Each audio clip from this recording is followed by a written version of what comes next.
మీకు కూడా అలిగేటర్ గాని పెంచాలని ఉంటే ఈ టిప్స్ పాటించండి మామ. లేకపోతే ఇలా చనిపోతాయి. హాయ్ మామ అందరికి. ఈవేళ టాపిక్ వచ్చేసి అలిగేటర్ గారి గురించి అనమాట. మన ఛానల్ స్టార్టింగ్ నుంచి మనల్ని అడిగేది వచ్చేసి అలిగేటర్ గారి మెయింటెనెన్స్ కోసం. సో ఫస్ట్ మీకు అలిగేటర్ గారు అంటే ఎందుకంత ఇష్టమో కామెంట్ చేయండి. ఫస్ట్ వచ్చేసి దానికి ట్యాంక్ సెటప్. దానికి ఎటువంటి హీటర్ గానీ ఆక్సిజన్ గానీ అవసరం లేదు మామ. ఎందుకంటే అది వైల్డ్ ఫిష్ కాబట్టి.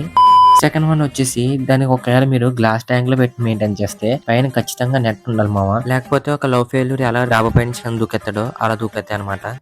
బేసిక్ గా నాకు కొంచెం తొందర, అన్నిటికీ 10 seconds ముందర. దాంతో నా బతుకంతా చిందర వందర. థర్డ్ వన్ వచ్చేసి ఫీడింగ్. చాలా మంది డైలీ ఫీడింగ్ ఇచ్చేస్తారనమాట. 3 times ఫీడింగ్ ఇచ్చేస్తారు. సో మీరు ఎంత వేసినా అది తింటూనే ఉంటదండి. కాకపోతే అలా ఫీడింగ్ ఇవ్వడం వల్ల దాని గ్రోత్ అనేది చాలా స్పీడ్ అవుతుంది అనమాట. దానివల్ల మీరు తర్వాత దాన్ని ఎక్కడ సెటప్ చేసుకోవాలో తెలియదు. లాస్ట్ అండ్ నాట్ లీస్ట్, అంతగా పెంచాలని ఉంటే ముందుగానే ఒక ఫ్రిడ్జ్ బాక్స్ సెట్ చేసుకుని అందులో మెయింటైన్ చేయండి మామ. బెస్ట్ అనమాట. నాకు థ్యాంక్స్ అక్కర్లేదు. అవసరంలో ఉన్న ఓ ముగ్గురు మీరు సహాయం చేసి ఆ ముగ్గురిని ఒక్కొక్కరు ఇంకో ముగ్గురు సహాయం చేయమని చెప్పండి చాలు. తప్పకుండా చేస్తాను సార్.